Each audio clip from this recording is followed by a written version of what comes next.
Rookie, one shoot, one goal. Assalamualaikum warahmatullahi wabarakatuh.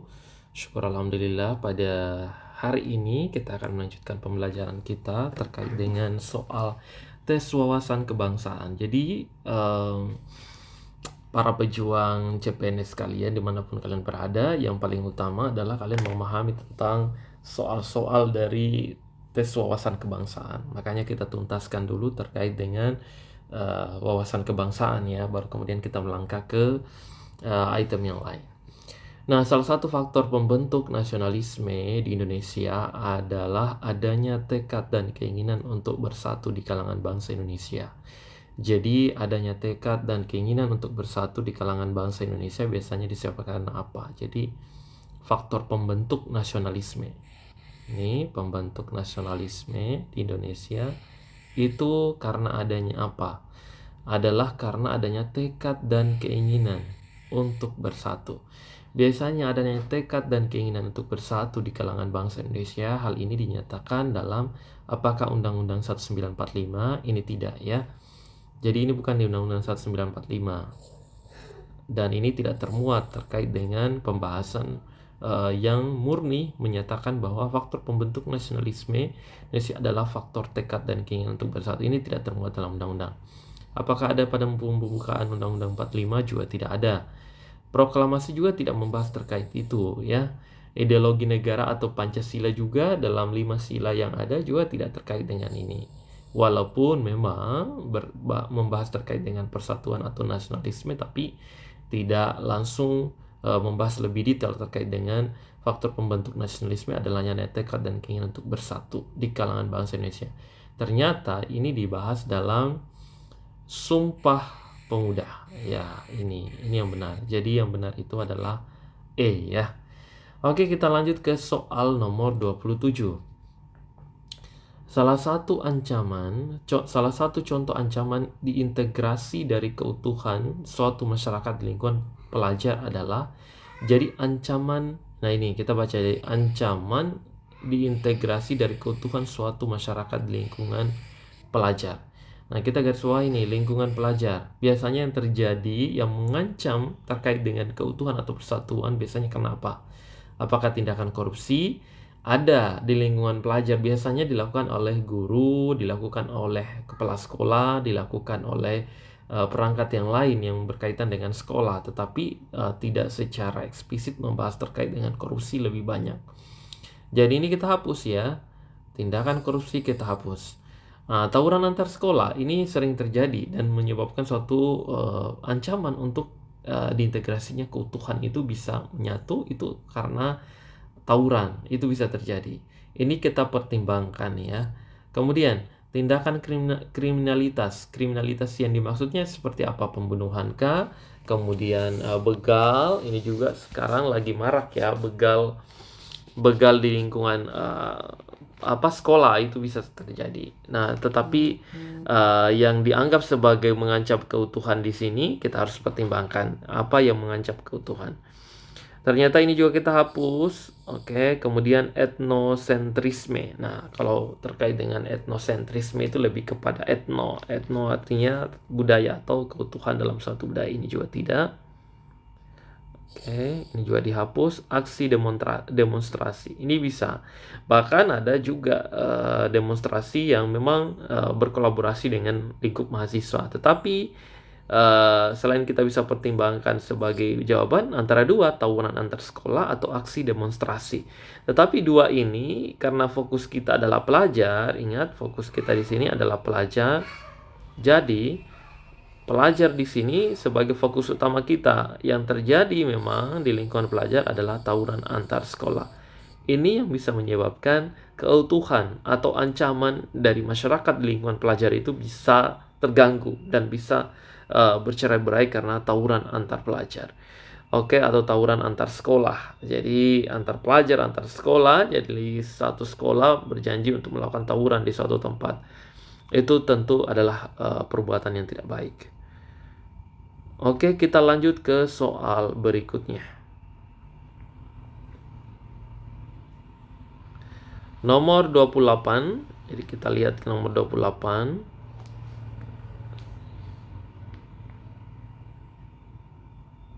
Oke. Nomor 28, faktor-faktor yang membentuk integrasi nasional adalah sebagai berikut kecuali. Jadi ingat, pertanyaannya di sini lebih kepada faktor yang membentuk integrasi nasional. Jadi integrasi nasional. Ingat, semua yang berkaitan dengan integrasi nasional. Tetapi sebagai berikut, di sini ada pengecualian ya. Ingat, di sini ada pengecualian. Artinya yang tidak termasuk dalam integrasi nasional itu pasti adalah jawaban yang benar. Yang termasuk dalam pembentuk integrasi nasional itu jawabannya dianggap keliru karena ada pengecualian. Adanya jiwa dan semangat gotong royong. Adanya ancaman dari luar negara. Adanya kepribadian dan pandangan hidup yang kebangsaan yang sama. Ini adanya jiwa dan semangat gotong royong. Ini adalah integrasi nasional, membentuk integrasi nasional. Ini benar. Adanya ancaman dari luar negara. Ini juga bisa dipertimbangkan untuk menjadi jawaban yang mengancam integrasi nasional. Justru mengancam ya. Oke. Kemudian adanya kepribadian dan pandangan hidup kebangsaan yang sama. Ini juga bisa. Adanya ketidakpuasan terhadap ketidakmerataan hasil pembangunan. Biasanya orang akan tidak puas terkait dengan kemerataan. Ketidakadilan. Tingginya rasa toleransi ini juga. Jadi yang perlu kita pertimbangkan di sini kalau kalian baca sebaik-baiknya. Jadi adanya ancaman dari luar negara itu juga menjadi yang dapat membentuk integrasi nasional. Tetapi sekali lagi kita lihat di sini bahwa biasanya ketidakpuasan terhadap ketimpangan dan ketidakmerataan hasil pembangunan dapat menjadi salah satu faktor yang menghambat dari terjadinya integrasi nasional. Jadi adanya ketidakpuasan terhadap ketidakmerataan. Nah, inilah jawaban yang best answer. Oke, jadi yang benar di sini adalah delta. Jadi yang kita bisa jawab dengan benar di sini adalah delta ya. Oke, adanya ketidakpuasan terhadap ketidakmerataan atau adanya ketidakadilan dalam suatu pembangunan itu bisa menyebabkan ketidakutuhan suatu bangsa dan negara. Oke, kita lanjut ke soal selanjutnya di soal nomor 29 ya.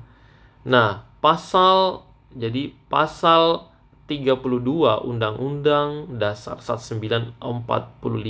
Ingat, pasal 32 Undang-Undang 1945. Oke. Nah, mengandung semangat nasionalisme di bidang budaya, sosial, ekonomi, politik, atau hak asasi manusia. Kalian coba ingat-ingat.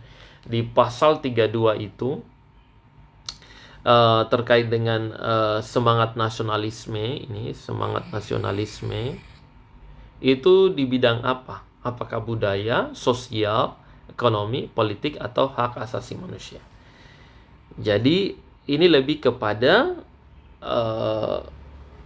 ada yang bisa bantu jawab? Jadi tentang kebudayaan ya, atau konsep kebudayaan. Biasanya terkait dengan konsep kebudayaan nasional Indonesia memiliki karakter. Jadi karakter lebih terbuka. Jadi lebih kepada konsep kebudayaan ini yang benar ya. Jadi kalian ingat saja bahwa di pasal 32 itu dalam Undang-Undang 1945 yaitu di pasal 32 itu membahas tentang kebudayaan. Ini yang benar. Jadi membahas tentang kebudayaan di mana dia menganggap bahwa kebudayaan itu memiliki karakter yang lebih terbuka, realistis, dan fungsional. Seperti yang terkandung dalam pasal 32 itu ya. Kita lanjut ke soal nomor 30. Nasionalisme dapat diklasifikasikan ke dalam jenis-jenis berikut, kecuali A. Nasionalisme humaniter, nasionalisme Yakobin, nasionalisme tradisional, nasionalisme integral, nasionalisme doktriner. Jadi ingat, pertanyaan di sini adalah lebih kepada nasionalisme diklasifikasikan. Jadi nasionalisme dapat diklasifikasikan ke dalam jenis-jenisnya. Ingat, ini adalah pengecualian. Ini pengecualian. Nah, coba kalian baca. Apakah itu nasionalisme humaniter? Jadi nasionalisme humaniter itu lebih kepada humanisme. Jadi lebih kepada bagaimana menjamin suatu hubungan sosial di lingkungan masyarakat yang bersifat humanis, santun, rukun. Nah itu.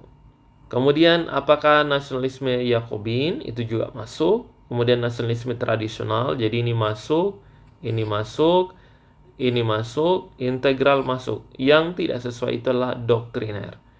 Jadi doktriner itu adalah menganggap bahwa satu aliran atau yang dia anut itu didoktrin kepada semua orang, sehingga apa yang dia yakin dan yang anut bisa dipercaya, bisa dipengaruhi untuk orang lain. Itu tidak baik. Jadi nasionalisme doktriner itu sudah tidak relevan, karena yang kita anggap sebagai prinsip nasionalisme adalah bagaimana menanamkan sikap humanisme, Yakobin, tradisional, integral. Kemudian satu lagi, nasionalisme liberal. Itu nasionalisme yang diklasifikasikan ke dalam 5 jenis. Oke. Karena ini adalah pengecualian, maka tidak sesuai kalau nasionalisme doktriner. Itu tidak tepat. Oke, yang lain itu tepat semua. Oke, kita lanjut ke soal nomor 31.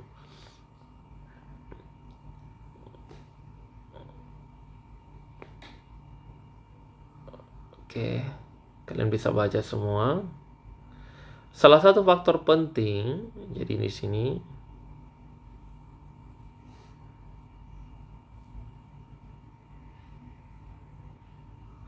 salah satu faktor penting utama yang berperan pada masa awal pertumbuhan nasionalisme di Indonesia adalah budaya, bahasa, pendidikan, lagu kebangsaan atau sosial. Nah, yang ditanyakan di sini adalah faktor penting utama. Faktor penting utama, jadi sudah penting utama lagi, yang berperan pada masa awal pertumbuhan nasionalisme. Jadi ingat, selalu dibahas memang adalah tes wawasan kebangsaan itu adalah prinsip nasionalisme. Nasionalisme itu adalah persatuan, nasionalisme itu adalah jiwa untuk bersatu, menganggap ada perbedaan tetapi kita tetap bisa bersatu. Itu nasionalisme. Ada kecintaan, ada loyalitas, kesetiaan terhadap bangsa dan negara. Apakah tentang budaya, bahasa, pendidikan, lagu kebangsaan atau sosial? Bisa kalian baca. Jadi di sini lebih kepada bahasa ya. Jadi salah satu faktor utama yang berperan pada awal masa pertumbuhan nasionalisme di Indonesia itu adalah tentang bahasa. Kenapa bahasa dianggap sebagai yang berperan? Itu maksud pada Sumpah Pemuda 28 Oktober 1928 yang mengambil bahasa Indonesia sebagai bahasa persatuan. Jadi simbol bahasa di sini sangat penting. Dianggap bahwa karena kita memiliki bahasa yang berbeda-beda dari Sabang sampai Merauke, tetapi harus punya satu prinsip. Jadi anggaplah dalam Sumpah Pemuda bahwa bahasa itu penting sebagai pemersatu dari bangsa Indonesia saat ini. Jadi bahasa merupakan salah satu faktor penting utama yang berperan pada pertumbuhan nasionalisme di Indonesia. Berperan penting dalam pertumbuhan nasional dapat dilihat dalam Sumpah Pemuda. Jadi ini adalah dalam Sumpah Pemuda ya. Ada dalam Sumpah Pemuda tahun 28 Oktober 1928. Nah, itu ya. Jadi itu yang ada dalam Sumpah Pemuda. Jadi kalian bisa baca nanti. Kejadian yang benar di sini adalah bahasa ya. Jadi yang benar di sini adalah bahasa. Oke. Jadi salah satu faktor penting utama yang berperan pada masa awal pertumbuhan nasionalisme di Indonesia adalah bahasa. Oke. Nomor 32. Nasionalisme di Indonesia sejak awal merupakan nasionalisme yang anti terhadap kolonialisme. Jadi kolonialisme itu kolonial, dan kata kolonial berkaitan dengan penjajahan Belanda. Jadi kolonialisme dan komunisme, liberalisme, etnosentrisme, imperialisme, atau kalvinisme. Nah, kira-kira yang benar mana di sini? Jadi nasionalisme di Indonesia merupakan nasionalisme yang anti terhadap kolonialisme. Nah, dan apa kira-kira? Dan apa? Jadi nasionalisme di Indonesia adalah nasionalisme yang anti terhadap kolonialisme dan imperialisme. Jadi imperialisme. Jadi imperialisme ini merupakan yang dipandang sebagai hal yang menghilangkan hak asasi manusia. Jadi ini lebih kepada HAM ya. Jadi kalian bisa ingat ini berkaitan dengan HAM.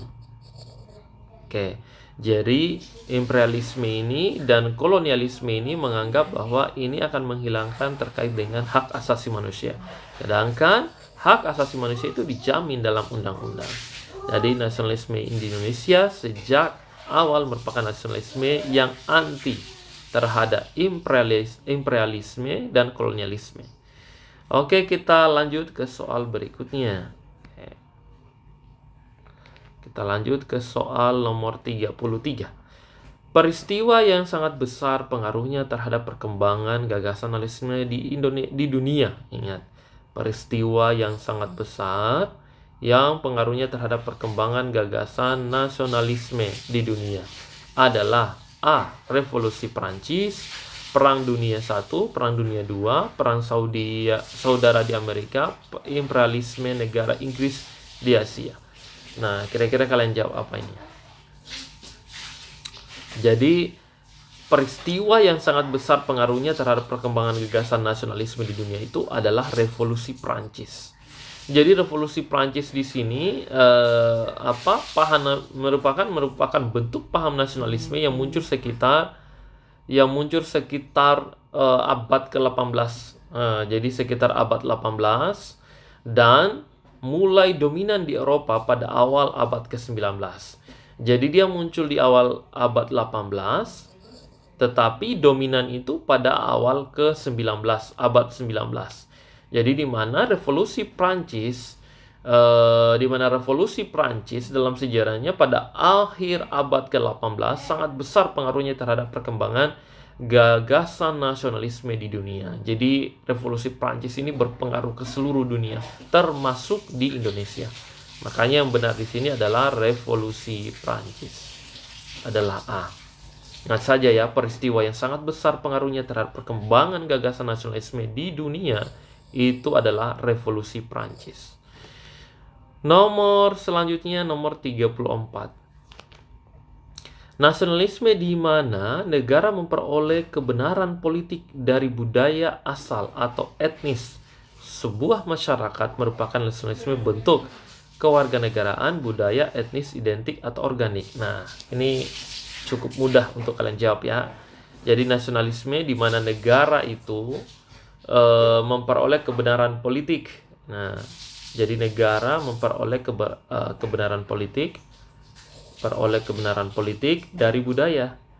Jadi politik dan kebudayaan itu memang erat kaitannya ya. Atau etnis. Nah, etnis itu budaya, etnis itu culture. Nah, masyarakat merupakan nasionalisme bentuk apa? Apakah kewarganegaraan? Tentu tidak. Apakah tentang budaya, etnis, identik, atau organik? Jadi yang benar adalah terkait dengan etnis. Jadi jawaban yang benar di situ adalah etnik atau etnis. Biasanya nasionalisme etnis ini atau etnik itu bentuk nasionalisme di mana negara memperoleh kebenaran politik dari budaya atau asal dari suatu budaya atau sebuah masyarakat atau etnis suatu masyarakat. Jadi sebenarnya etnis itu identik ya dengan budaya. Etnik itu lebih khusus daripada kebudayaan. Jadi etnik itu termuat dalam budayaan. Tapi intinya karena di sini dia membahas tentang budaya asal etnis tertentu, maka nasionalisme ini merupakan bentuk etnis. Oke, kita lanjut ke soal nomor 35. Persatuan dalam keberagaman harus dipahami dan dilaksanakan oleh setiap warga masyarakat agar dapat mewujudkan hal-hal berikut kecuali. Ingat, ini adalah pengecualian. Apakah kehidupan yang serasi, selaras, dan seimbang, pergaulan antar sesama yang lebih akrab, kemampuan ekonomi rakyat meningkat, perbedaan yang ada, perbedaan yang tidak ada, menjadi sumber masalah, pembangunan berjalan lancar. Kira-kira yang menjadi persatuan dalam keberagaman harus dipahami dilaksanakan oleh setiap warga negara. Jadi di sini kuncinya. Persatuan dalam keberagaman. Itu kuncinya apa? Nah, tentu saja kuncinya adalah harus ada kehidupan yang serasi, selaras, dan seimbang. Ini betul dong. Pergaulan antar sama yang lebih akrab. Ya, tidak boleh ada terpecah belah. Ini juga benar. Kemampuan ekonomi rakyat meningkat. Nah, kira-kira yang mana ini? Ini apakah benar kemampuan ekonomi rakyat meningkat itu menyebabkan suatu keberagaman, keberagaman, persatuan dalam keberagaman itu harus dipahami. Jadi perbedaan yang ada tidak menjadi sumber masalah, betul. Jadi kehidupan yang serasi, pergaulan bersama lebih akrab, perbedaan yang ada tidak menjadi sumber masalah, ini betul. Pembangunan berjalan lancar. Nah, ini 4 hal ini tepat. Yang tidak tepat di sini atau kalau ini adalah pengecualian adalah kemampuan ekonomi rakyat itu meningkat. Sebenarnya kita berharap bahwa setiap warga negara itu memiliki kemampuan ekonomi yang meningkat. Tetapi ketika semua hal sudah dilakukan dengan kemampuan ekonomi yang meningkat, biasanya itu akan menjadi egosentris dari masing-masing orang. Itu egoisnya itu akan meningkat. Jadi tidak akan menyebabkan suatu persatuan, karena kuncinya di sini adalah persatuan dalam keberagaman. Jadi jawaban yang pengecualian di sini adalah Charlie. Oke, kita lanjut ke soal selanjutnya, nomor 36. Salah satu syarat keberhasilan integrasi nasional adalah terciptanya kesepakatan bersama mengenai norma-norma dan nilai-nilai sosial yang dilestarikan dan dijadikan A. dasar negara, pedoman hidup, C. pandangan hidup, C. cita-cita bangsa, E. semboyan berbangsa. Kira-kira salah satu syarat keberhasilan integrasi nasional, jadi syarat keberhasilan integrasi nasional, terciptanya kesepahaman, jadi terciptanya kesepakatan bersama mengenai norma-norma dan nilai sosial yang dilestarikan dan dijadikan dasar negara, pedoman hidup, pandangan hidup, cita-cita bersama atau semboyan berbangsa. Jadi yang benar di situ adalah pedoman hidup. Jadi yang benar adalah pedoman hidup. Jadi Jadi salah satu syarat keberhasilan integrasi nasional adalah terciptanya kesepakatan bersama mengenai norma-norma dan nilai sosial yang terintegrasi. Itu adalah pedoman hidup. Jadi yang benar di sini adalah pedoman hidup. Ingat itu. Jadi pedoman hidup itu adalah syarat keberhasilan integrasi nasional, yaitu terciptanya kesepakatan. Ini harus ada pedoman hidupnya dan nilai-nilai tentang norma-norma atau nilai-nilai sosial yang dilestarikan dijadikan sebagai pedoman hidup kita. Nomor 37. Salah satu penghambat integrasi nasional adalah adanya suku bangsa yang menilai budaya suku bangsa lain berdasarkan standar budayanya sendiri, sehingga budayaan yang lain terlihat buruk. Jadi ini menganggap egois ya, karena budayanya yang dianggap yang paling benar. Itu tidak tepat, itu tidak baik.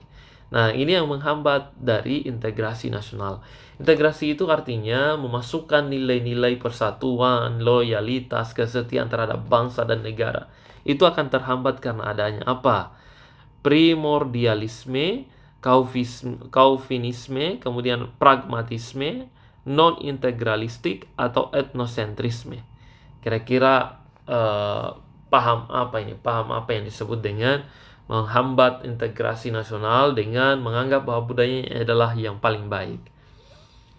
Nah, itu adalah apa?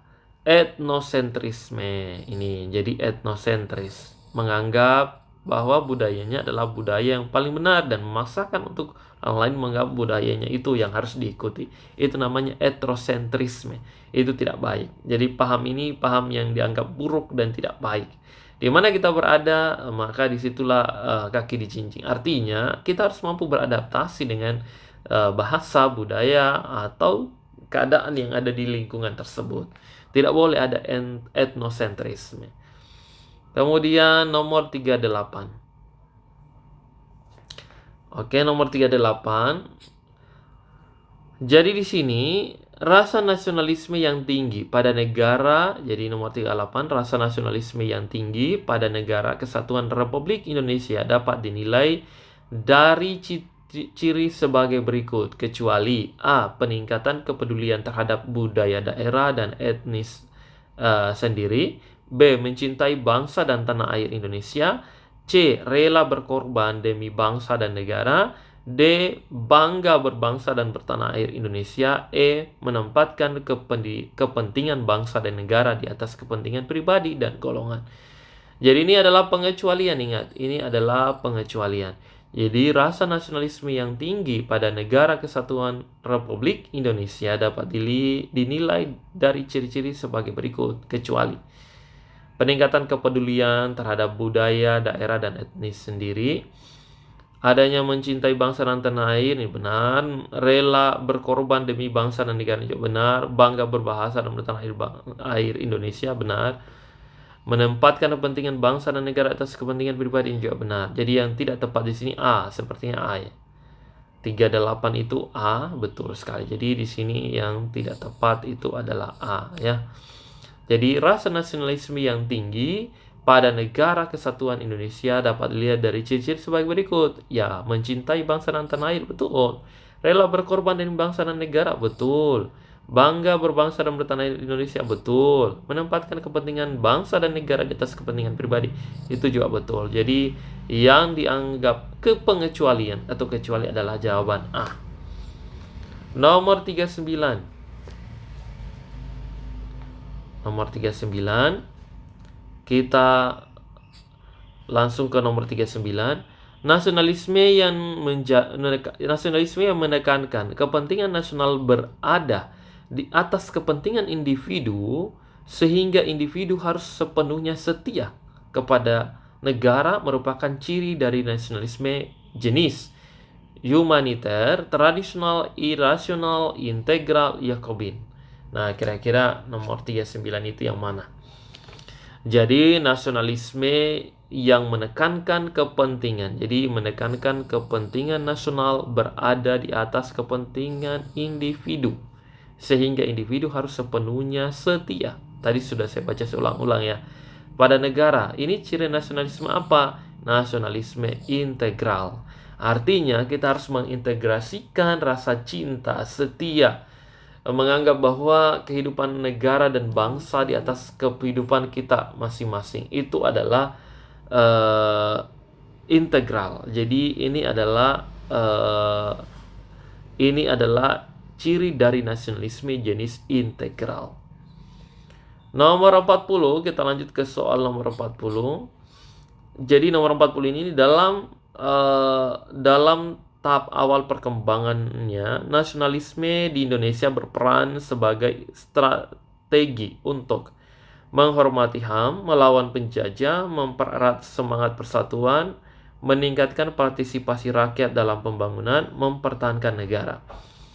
Jadi dalam tahap awal perkembangannya, nasionalisme di Indonesia itu berperan sebagai apa? Jadi tahap awal perkembangan nasionalisme itu berperan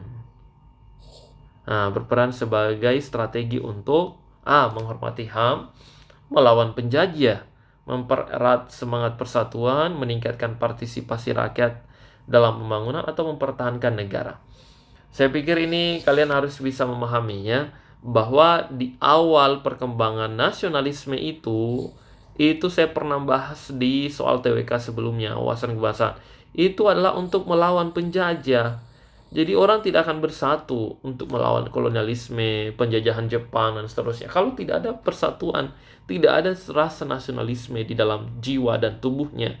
Makanya yang menjadi pencetus atau stimulasi persatuan kita adalah dengan melawan penjajah, maka nasionalisme kita itu akan muncul. Nasionalisme yang tinggi, maka persatuan akan tercipta. Sehingga jawaban yang paling benar di sini adalah bravo, yaitu melawan penjajah. Itulah awal perkembangan dari nasionalisme di Indonesia, dari sebagai strategi untuk melawan penjajah. Oke, sekian untuk soal tes wawasan kebangsaan. Sudah ada 40 soal, nanti kita akan bahas lagi soal yang lain atau item CPNS, soal CPNS yang lain.